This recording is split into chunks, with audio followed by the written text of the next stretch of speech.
All right, guys, it is Wednesday. It's a little bit after 5. My apologies. And we are going to talk about guilt and feelings of guilt that you may have because you want to take some time for yourself. I would imagine that most of you have felt that before, where you feel guilty for taking time away from your family. You feel guilty because you should be working, not taking care of yourself. And all these guilt feelings build up, right? And then what happens is you put yourself aside again, you put yourself on the back burner, and then you're not accomplishing that self-care. You're not accomplishing what you want to do in your life because of those feelings that you get of feeling so guilty about taking care of yourself. And so why does that happen? I would love to see some comments that you're here, that you see me, that you can hear me, all of that good stuff. I want to make sure that you can ask questions as we go along. I always want to be able to educate you, give you some tips and some tricks about all these topics that we do discuss. Again, hello there. Nice to see you. Is it Aya? I don't want to say it wrong, but nice to see you. I'm glad you're joining. All these topics, there's some educational pieces to it, but I also like the banter back and forth. I want to be able to read your comments. And hi, Lori. Hi, Caitlin. And then we can go off on different areas about those guilty feelings and why that might be happening. And just like you guys, I had a lot of guilty feelings in the past. I still do, but also I've learned to make that my time. So if my family and everybody knows that from 7:30 in the morning until 10 o'clock, that's my time to work out, to meditate, to eat breakfast, to do whatever, then they're aware of that. That's mom's time, that's grandma's time, that's my wife's time. And as women, like Tammy says, we tend to take care of everyone else and then we put ourselves behind because of all that guilt that we carry. So what I wanted to start with, and I want you guys to keep making comments. I want to see some questions as well, and I will stop periodically and I can answer questions and or read comments, because the more you do that, the more we'll learn from each other. So, and Tammy here is from Ohio, and I'm in Wisconsin, and it's a beautiful day today. So we take those for granted sometimes. So anyway, got off the subject. But so what I wanted to do is to break down a little bit of the 5 most common causes of that self-care guilt. So where does this come from, right? Once we know where that's coming from, it's going to help us prioritize how we take care of ourselves without that guilt, without saying I'm sorry, and without the shame of it. Like, oh my gosh, I should be taking care of myself. I should be doing this. And let's find out why that happens. What causes that to happen? The first one is, first of all, what is your definition of self-care? What does that really mean to you? And then if you can determine what that is for you, you can communicate that to your family and your friends.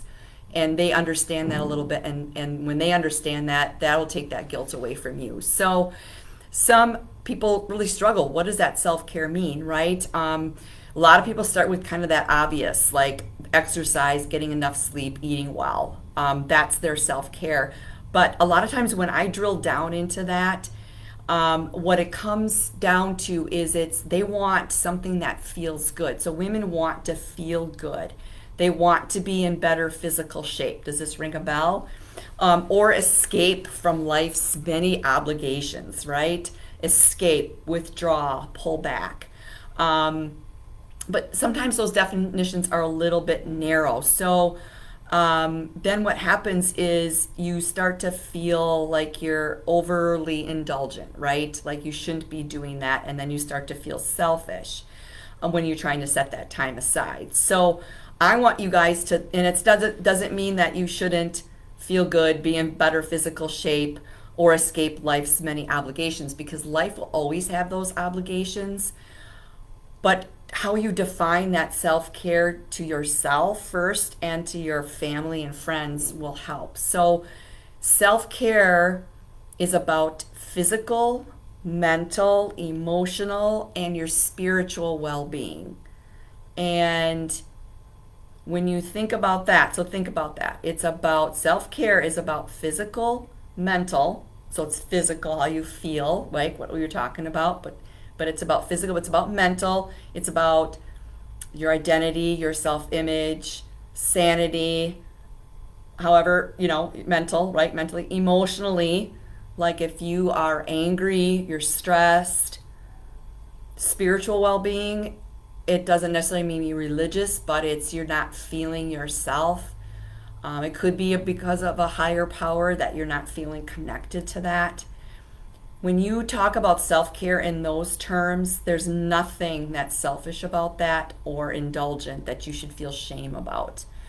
Everybody should be taking care of themselves physically, mentally, emotionally, and spiritually, right? Even men. Women especially feel that way because we feel like we have to take the burden on of our kids. We have to take the burden on of everything. So Jody's here, Pam's here, Julie's here.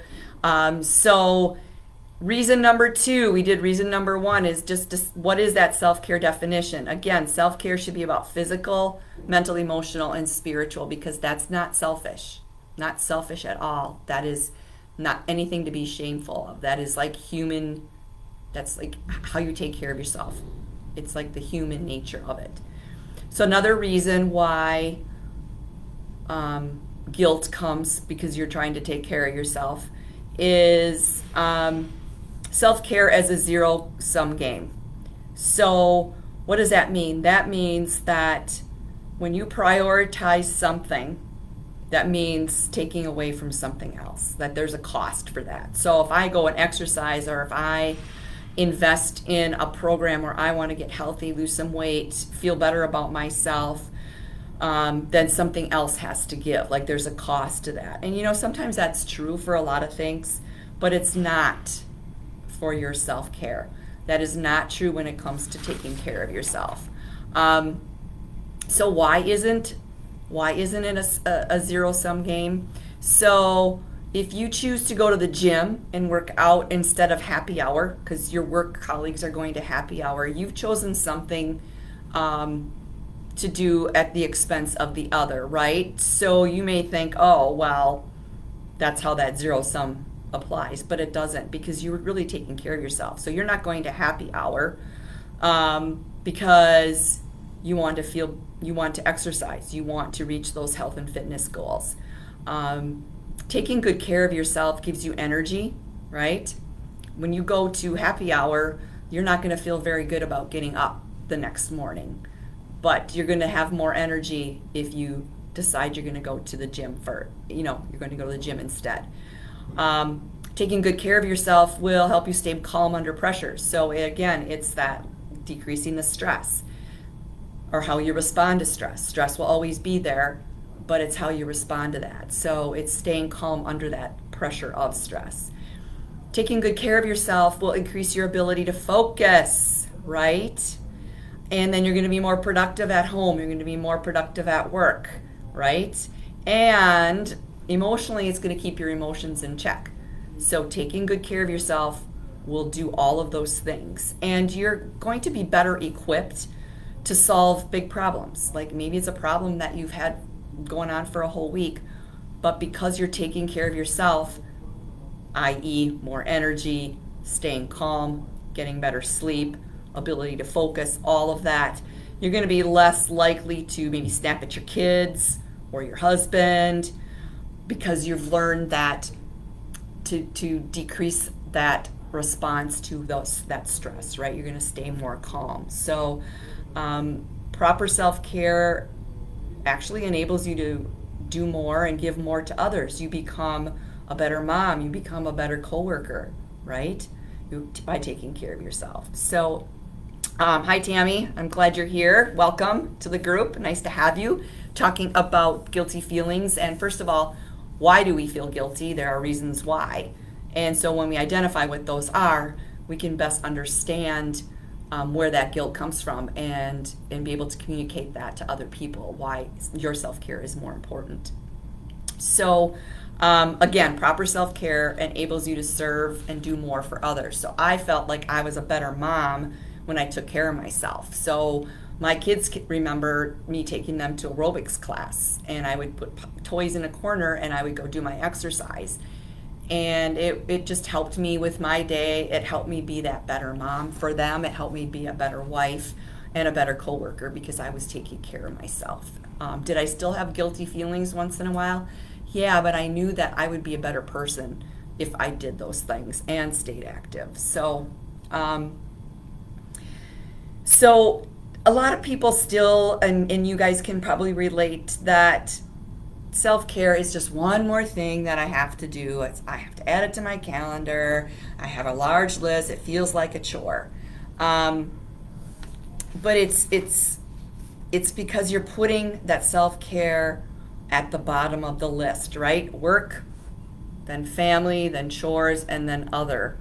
Other is your self-care, right? That's at the bottom. And what happens is, because it's at the bottom, it's the first thing that you don't do, right? It's the first thing you push away. Because work, family, chores come first. But here's the truth. I want you to really hear this. Self-care must come before that equation. It should be prioritized above all else, even your to-do list. Because self-care isn't so much about just doing stuff. It's a mindset thing. It's a way of living your life. It's a way of living and being.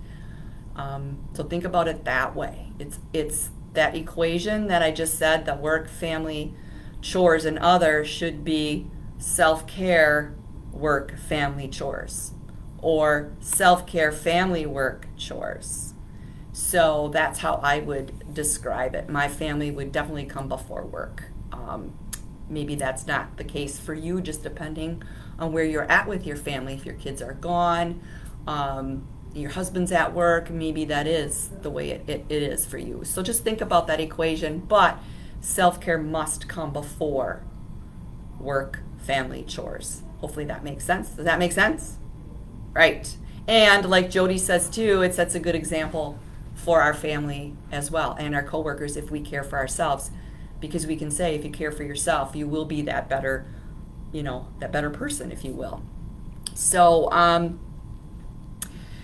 sometimes people, when they put themselves first, this is where that guilt comes in. It can trigger anxiety, right? Because you may have been taught this growing up, but if you put yourself first, that you're being selfish, right? I don't think so. What you need to do is you start asking yourself, how well can you take care of others when you're not taking care of yourself? So think about that, right? You're supposed to be taking care of your family, but if you're not taking care of yourself, and maybe you're gaining weight, you're not eating very well, you're not sleeping, what does that look like to your family? What does that look like to your friends, right? So think about that. You need to take care of yourself first. You don't want to be the needy one, right? We need to, like Tammy said, we need to help others to become better versions of ourselves. It's very true. It's very, very true. If you don't take care of yourself, what will happen? You're going to become the needy one, right? And needy people are the selfish people. When you become needy and want, and you're not taking care of yourself and then able to give to others, you become selfish. And so that's to me, that's a big aha moment, right? So when you're not prioritizing your self-care, you're actually being selfish. So think about that, because you can't take care of other people. You think you can. You think you can take care of other people, but you really can't, because you're going to be too tired, you're going to be crabby. They don't deserve to be yelled at and snapped at because you're not taking care of yourself. So reason number 3 for feeling guilty about self-care is success is defined as achievement. So if you are not achieving goals and meeting certain measurable things at your job, yada, yada, yada, then you're not achieving anything, right? That's so not true. That's problematic when you think that way, because success isn't solely dependent on how hard you work or the quality of your plan. Life isn't fair, right? And so there's a lot of things that go out of control and that are out of our control, and they do affect our success. And so when you define success as primarily just achievement based, like focused on your input and being the first and being the best at your job and all of that, you're really focused on things that really aren't in your control, and that leads to frustration. Then you're working harder and you're working more hours and all of that. To the point where you're likely start to feel like you should be doing something more productive than taking time for yourself. So give at work, 12-hour shifts, yada, yada, yada. But you didn't get the promotion, right? You didn't get that, so you didn't meet that achievement. So you got to work harder, and you keep putting yourself behind. You keep putting yourself in that equation, right? The bottom part of that equation. And so you're just in that vicious cycle. So you only have control over you. And most people agree that life isn't fair, right? It's hard not to push back on that. But act as life should be fair, right? And it's never going to be fair. And society is made up of those imperfect, judgmental, kind of biased human beings. And so fairness isn't going to exist. And so no matter how hard you work and how bad you want something, you're not always going to get it. And so other people might get that promotion before you. Some people just get maybe they're luckier than you, and sometimes people just work against you, right? So you have control over you. That's why the success should not be just focused on an outcome, right? It's not based on how you behave or how hard you work or how you treat yourself and how you treat others. I know that's a lot to take in it, and I'm not scolding, but it's just kind of a different mindset. It's a different frame that we have to be thinking about. And I'm not saying that you should never never try to be fair. You should always try to be fair, and you should try and make life better for others. But just focusing on fairness isn't the right way to go about it, right? So focusing on input will have better results and will also allow you to redefine success in a way where you're able to be happy working towards something better, right? So let me say that again. So focusing on input will have better results and will also allow you to redefine success in a way where you're able to be happy working towards something better. Okay, so if you're giving to yourself, self-care, you are working towards something better, right? And even though the outcome may not always be guaranteed and you might fail, but it will allow you to include that self-care as part of your success equation, because your input will be better if you take good care of yourself. So hopefully that makes sense. I know it's a lot of things to take in, and we can discuss that further, maybe in another live, but it's so important to take care of yourself and put that first in that equation. Even though those results aren't absolutely guaranteed and you might fail a little bit in there, it will allow you to push that self-care ahead in that equation. Hopefully that you understand that. How you view success affects how you view yourself, right? So if you have an achievement-based definition of success, like your self-worth, will also it's primarily about your outcome, you're less likely to feel that you're worthy of self-care, right? So if it's all about that achievement, that trophy, that job promotion, and you don't reach that, like if you're just putting all your effort into work, you're less likely to feel that you're worthy of that self-care then, right? You're just going to sabotage yourself. You're going to go out drinking. You're going to go eating to make yourself feel better, and you're going to eat the bad things that make you feel better. And that's what happens. It's that roller coaster ride. It's that hamster wheel. So if you respect yourself, you're going to take care of yourself. And so that becomes a positive ripple in your life. When you take care of yourself, it builds your self-worth, your self-esteem, and your self-confidence level. So those of you who are exercising, eating well, in a program, and you can't tell me that you are already feeling better about yourself, right? Your self-confidence, your self-esteem, because you are putting yourself first.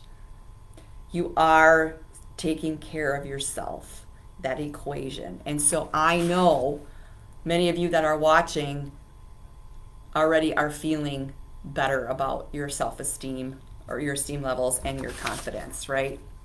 You're going to be present, more mentally present, right? Which is huge.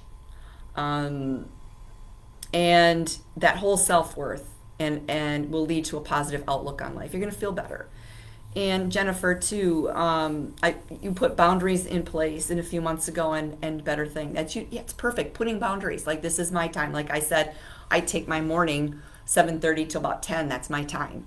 Because I'm not a huge morning person, right? But that's going to be my time. And then I've got that whole rest of the day that I can give to others and be on top of my game, if you will.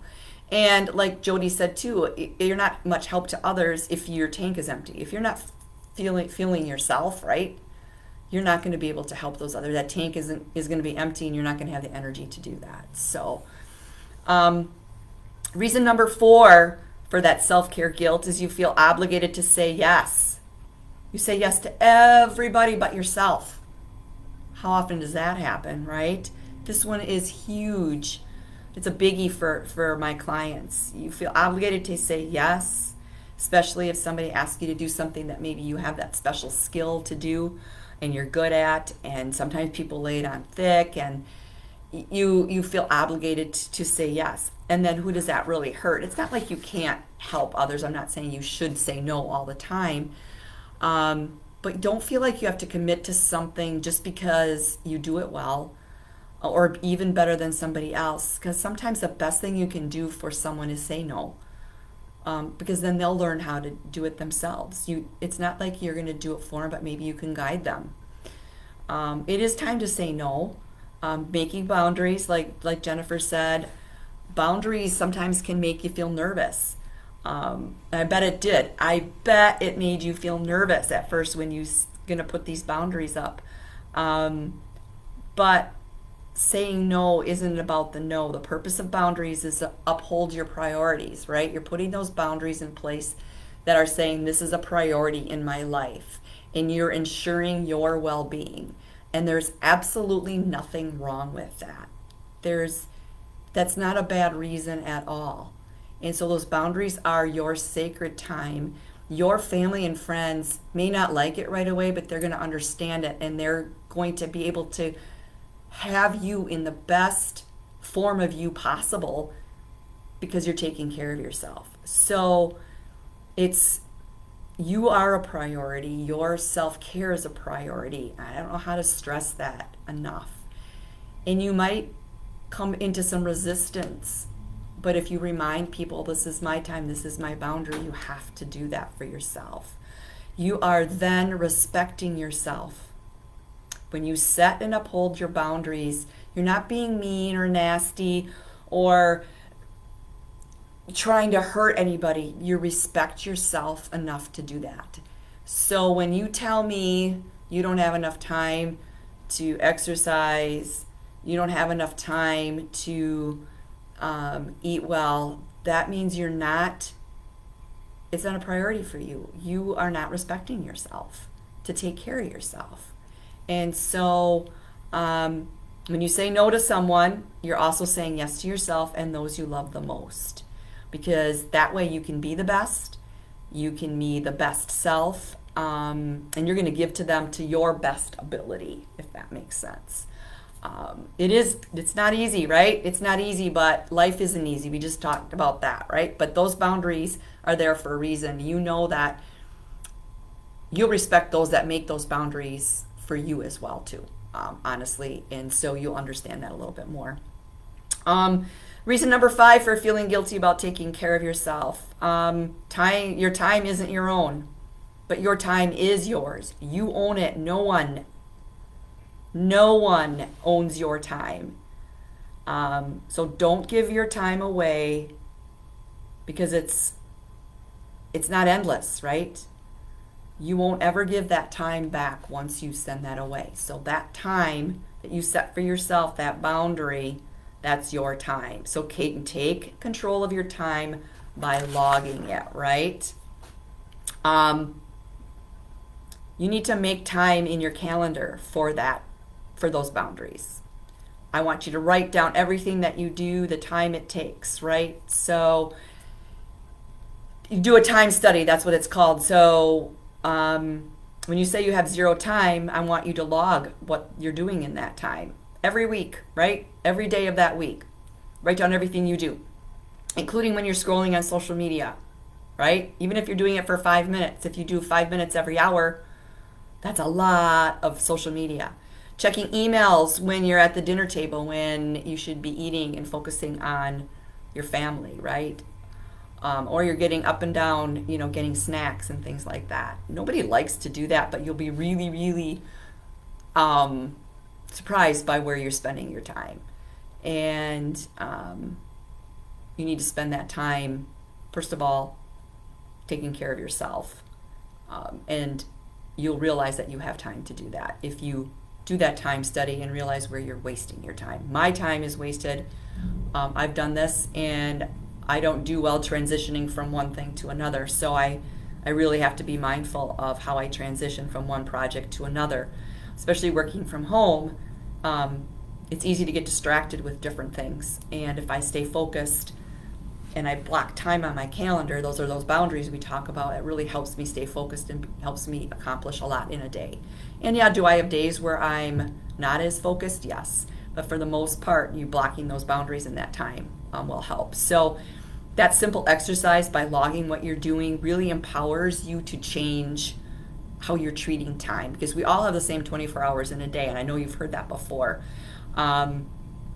But pay attention to what you're doing, how long you're spending on doing that, keep that running long, and then at the end of the week, go back and review that, and you'll be able to see where you're spending your time. And it's honestly going to shock you. And I know some phones, like the iPhone, will keep track of how long you're on. That's very telltale, and so my goal is to always decrease that time. So hopefully this helps a little bit. But a quick note: many people do focus on things that are time wasting, like scrolling through social media and that kind of stuff, or maybe it's interruptions from coworkers, unimportant emails, things that aren't on your calendar or your list.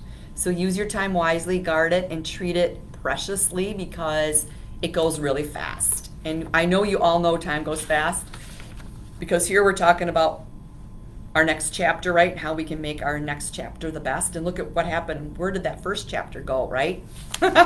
It went really, really fast. So time blocking is key, Pam. I can't agree with you more, for sure. So next steps to guilt-free self-care. Here are some next steps for you. Learn more about the importance of your self-care. So putting yourself first can definitely improve your resilience, right, to stressful things.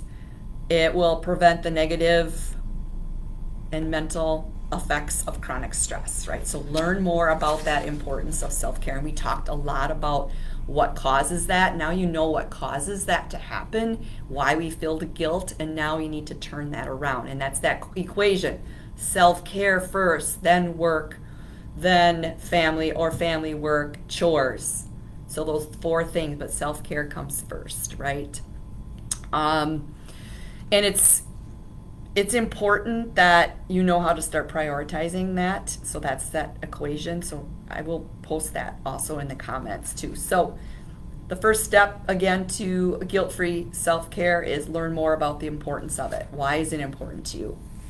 Number 2, give yourself permission to focus on yourself. It might sound silly, but say, hey, it's my time. I'm going to focus on me. I'm going to be a better mom. I'm going to be a better coworker. I'm going to be a better wife. I need this downtime because I want to be the best version of myself. You want to better yourself because everybody will benefit from that, yourself included, right?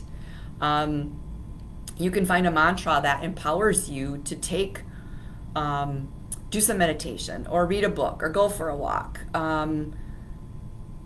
You need to be doing those things that rejuvenate, like going for a walk with your earbuds in, listening to a podcast, or not anything that you're listening to yourself, or listening to that you're just by yourself and you're walking, or you're sitting in a sunroom with a cup of coffee or tea and you're using that time for yourself. So give yourself permission to focus on you. Number 3, remind yourself that the people you love and care about most love you too, and they want the best for you. Think about all those cherished relationships you have in your life and how you need to focus on what's best for you in order to be good for them, the best version of yourself. And when those people aren't getting enough sleep or eating right or exercising, and they're not taking care of themselves, then how are they acting towards you, right? That relationship suffers. So you be that role model and help them. Help that family member that might be struggling too, right? So your loved ones also need to focus on their health and their happiness too, just like you do. So learn how to say no to demands on your time. We talked a lot about that. Sometimes your loved ones or your coworkers aren't going to understand that you are adjusting to that focus on self-care. But honor your limits by setting healthy boundaries with them, but communicate to them. Be open about it. Don't hide it, because then they're not going to understand. So boundaries, again, are a major component of healthy relationships. Again, it shows that you respect yourself, and when you have self-respect, everyone else in your life, family, friends, co-workers, are more likely to respect you too. So number 5, brainstorm quick ways to take care of yourself. So putting your needs first doesn't mean that you have to have that whole 3 or 4 hours in the morning. It doesn't have to be a big time investment. It could be that hour of working out. That's it, 60 minutes. That's yours. And so there are a lot of self-care activities that you can do if you're limited on time, right? So obviously I speak to working out or physical activity really, and eating well and sleeping well and hydrating and taking care of your emotions and all of that, because that's the healthy thing to do, right? That's going to make this next chapter your best chapter. But there are things that you can do besides that. It's the walk, it's the meditation, it's the going and maybe having tea or coffee with a friend.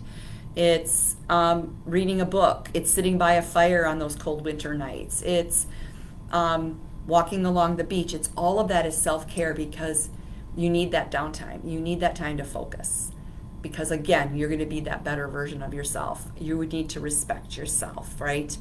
And then when that all works and that equation's working well for you, it's going to make a better home life, a better work environment. It's going to just make a better you. So I can definitely put those steps in the comments, Tammy, for you. Absolutely. Hopefully this was really helpful. You guys have been amazing, and love the comments, love the questions.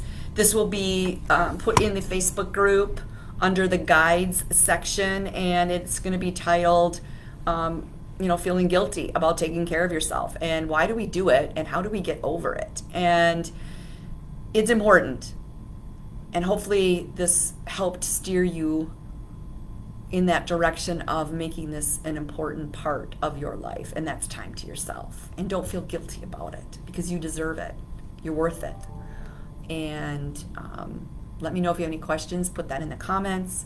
If you have any other subjects you'd like me to talk about when we do these on a weekly basis, that would be great.